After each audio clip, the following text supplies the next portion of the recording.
It's only a kick, a jump, a block. It's only a serve. It's only a tackle, a run. It's only for the fans. After all, it's only pressure. You got this. Adidas.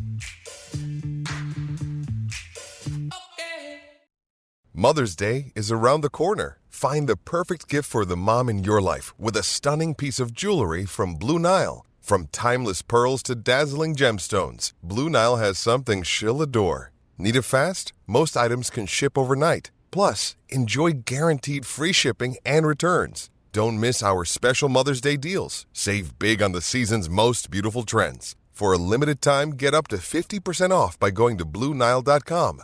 That's BlueNile.com.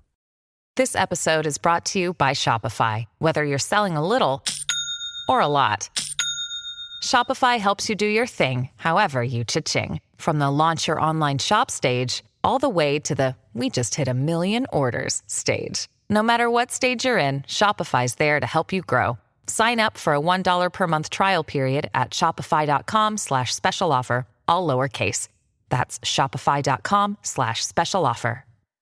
With threats to our nation waiting around every corner, adaptability is more important than ever. When conditions change without notice, quick strategic thinking is crucial. And with obstacles consistently impending, determination is essential in overcoming them. It's this willingness, decisiveness, and resilience that sets Marines apart. With our fighting spirit, we don't just fight battles, we win them. Marines are the constant our nation counts on to fight the unknown. And through adaptable problem solving, we do just that. Learn more at Marines.com.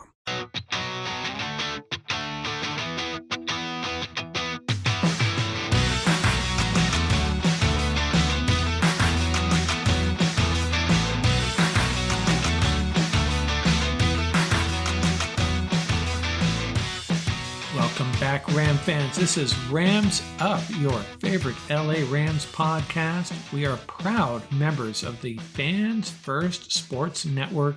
That's fansfirstsports.com. You can also follow us on YouTube. Our channel is at LA Rams Up. I'm your host, Mark. You'll hear from my co-host, Tom, on occasion as well. Hey, we're not Rams insiders. We're just longtime fans who love talking about our Los Angeles Rams. Let's get to it. Welcome back, everybody. Episode 444 of Rams Up. And I'm going to kick this off by talking about a player who wore number 44. Remember Gaston Green, the running back out of Gardena High School and UCLA? Rams drafted him in 1988 with the 14th overall pick. 5'10", 189 pounds, played for the Rams for 3 years.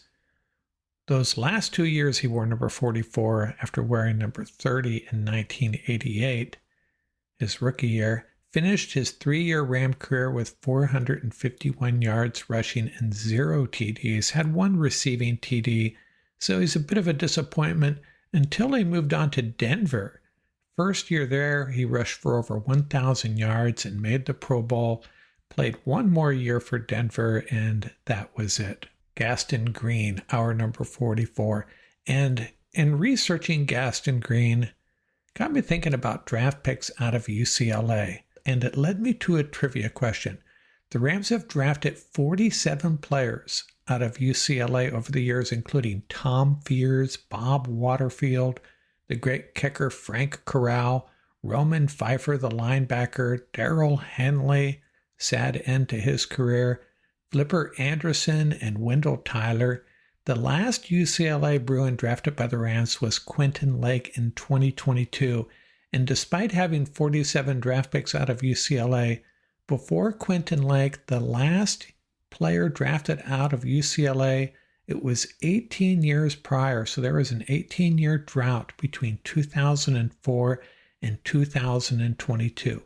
Who was the linebacker the Rams drafted out of UCLA in 2004? As I said, he was a linebacker, a pretty good one, played 4 years for the Rams before moving on to the Packers, where he played for another 3 years.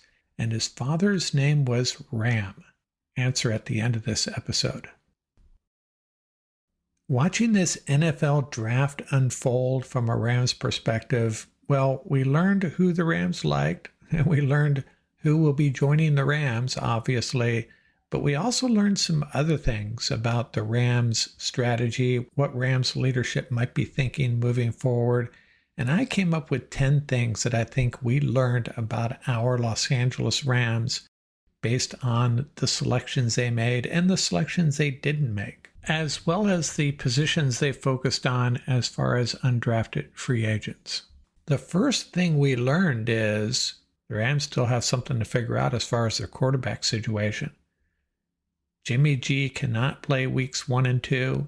Stetson Bennett coming back from whatever he was dealing with. What are the Rams going to do? They drafted no quarterbacks. They signed no undrafted free agent quarterbacks.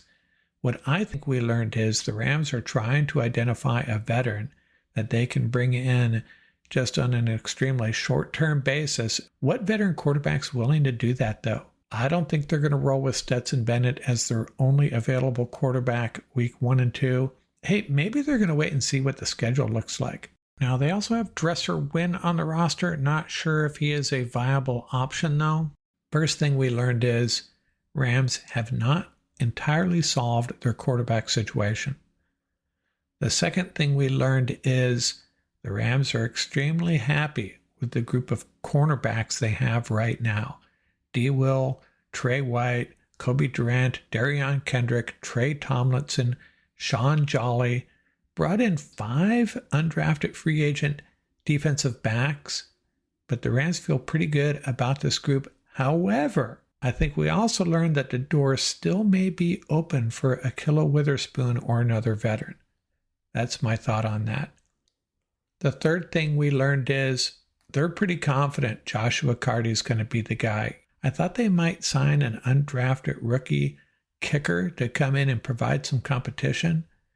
But no, they have not. That could change, but right now, they feel like Carty is the guy. Now, they do have Tanner Brown in camp to push him a little bit, but they're basically handing this job to Carty. It is his job to lose. The fourth thing we learned is the Rams are going to target offensive tackle early in next year's draft. That's got to be their number one position. Some folks thought they might move up and take one of these tackles this year. It did not happen. Rob Havenstein will be 32 on May 13th.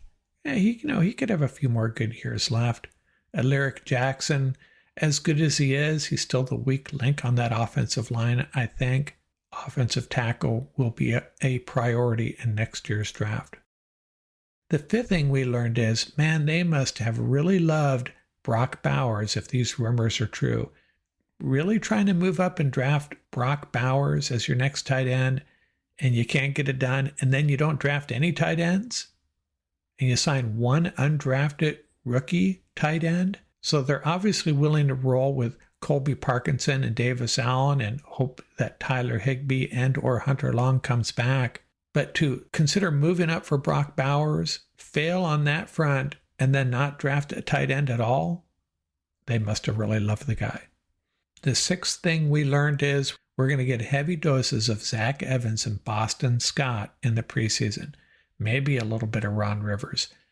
But Blake Corum and Kyron Williams, I'd be surprised if they got a single carry. Maybe they'll get Blake a couple carries in one of the games, but it's going to be a lot of Evans and Scott. No undrafted free agent running backs brought in. Thought they might do that as well. The fact that they didn't, it's going to be Evans and Scott. Hey, it's Kaylee Cuoco for Priceline. Ready to go to your happy place for a happy price? Well, why didn't you say so? Just download the Priceline app right now and save up to 60% on hotels. So whether it's Cousin Kevin's Kazoo Concert in Kansas City, go Kevin, or Becky's Bachelorette Bash in Bermuda, you never have to miss a trip ever again. So download the Priceline app today. Your savings are waiting. Go to your happy place for a happy price. Go to your happy price, Priceline. Lucky Land Casino, asking people, what's the weirdest place you've gotten lucky? Lucky? In line at the deli, I guess? Aha, in my dentist's office. More than once, actually. Do I have to say? Yes, you do. In the car before my kids' PTA meeting. Really? Yes. Excuse me, what's the weirdest place you've gotten lucky? I never win and tell. Well, there you have it. You can get lucky anywhere, playing at LuckyLandSlots.com. Play for free right now. Are you feeling lucky? No purchase necessary. Void where prohibited by law. 18+. Terms and conditions apply. See website for details. Judy was boring. Hello. Then Judy discovered ChumbaCasino.com. It's my little escape. Now Judy's the life of the party. Oh, baby, mama's bringing home the bacon. Whoa, take it easy, Judy. The Chumba life is for everybody. So go to ChumbaCasino.com and play over 100 casino-style games. Join today and play for free for your chance to redeem some serious prizes. ChumbaCasino.com. No purchase necessary. Void where prohibited by law. 18+. Terms and conditions apply. See website for details. Hello, it is Ryan, and I was on a flight the other day playing one of my favorite social spin slot games on ChumbaCasino.com. I looked over at the person sitting next to me, and you know what they were doing? They were also playing Chumba Casino. Coincidence? I think not. Everybody's loving having fun with it. Chumba Casino is home to hundreds of casino-style games that you can play for free anytime, anywhere, even at 30,000 feet. So sign up now at ChumbaCasino.com to claim your free welcome bonus. That's ChumbaCasino.com and live the Chumba life. No purchase necessary. VGW. Void where prohibited by law. See terms and conditions. 18+. Okay, round two. Name something that's not boring. A laundry? Ooh, a book club. Computer solitaire, huh? Ah, oh, sorry. We were looking for Chumba Casino. That's right. ChumbaCasino.com has over 100 casino-style games. Join today and play for free for your chance to redeem some serious prizes. ChumbaCasino.com. No purchase necessary. Void where prohibited by law. 18+. Terms and conditions apply. See website for details. The seventh thing we learned is inside linebacker remains an afterthought for the Rams front office. No linebackers drafted, which really doesn't surprise me entirely, given that they ended up only having 10 picks. But Omar Speights, the undrafted free agent linebacker, is going to have a shot at making this team. The eighth thing we learned, and just really reinforced what we already knew, they value high character over high jumping or cone drill times and such. Rams really put a lot of weight on high character. Just look at these draft picks from top to bottom. That seems to be the case. The ninth thing we learned is, hey, they're happy with their wide receiver core for now. I know some of us thought they might move up and grab one of those top wide receivers or move back and draft Keon Coleman or Ricky Pearsall or Ladd McConkey. They didn't take a wide receiver until the 6th round. So a bit surprising, but what does it tell us? The Rams like their group right now, and Tutu Atwell may not be going anywhere. The 10th thing we learned, kind of tied to the one I talked about already, the situation at tight end. They're either thinking Hunter Long or Tyler Higbee is going to be good to go, one of the two, or they're still going to be bringing in a veteran tight end. Much like the quarterback situation, may need to add to that group until some guys get healthy. Quarterback, add a guy until Jimmy's eligible. Tight end, add a guy until Long or Higbee is ready to go. If I missed something, let me know in the comments.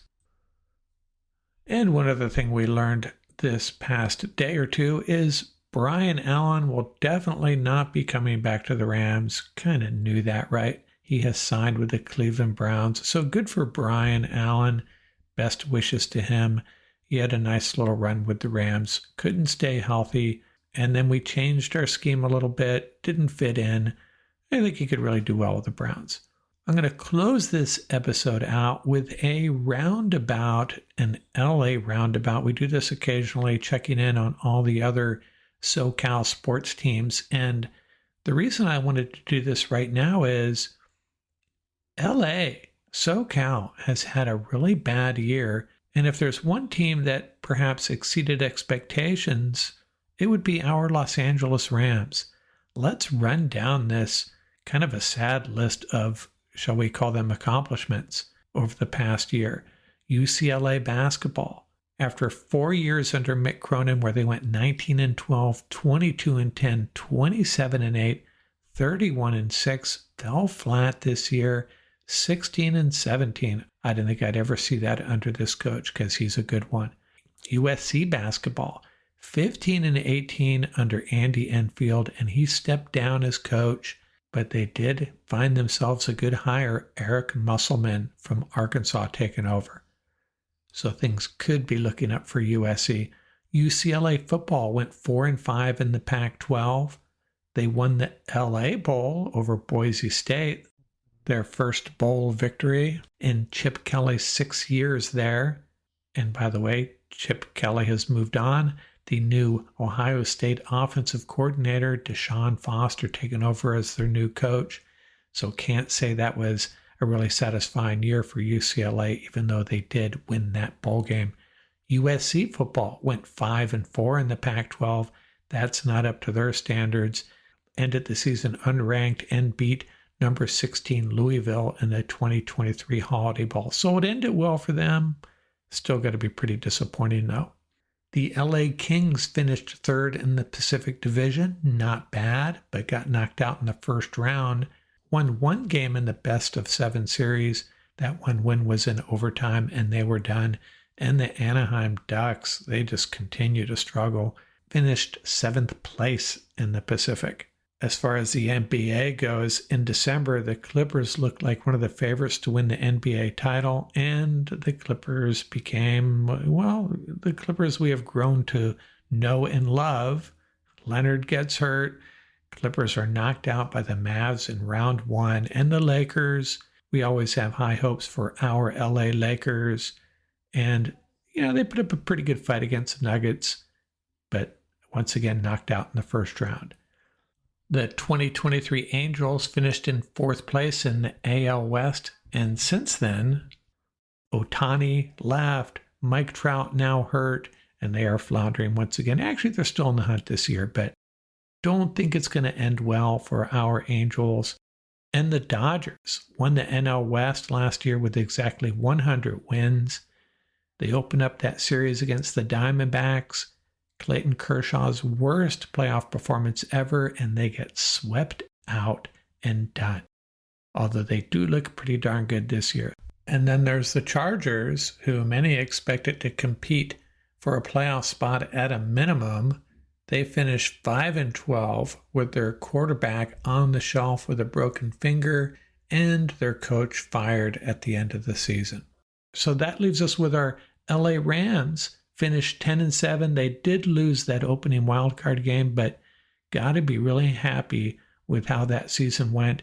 And when you take this picture as a whole, one team out of all these teams exceeded expectations. Clearly, it was our Rams.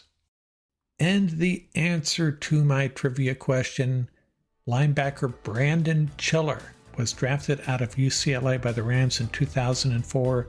One of very few NFL players of East Indian descent. Played his high school football in Carlsbad, by the way. Brandon Chiller.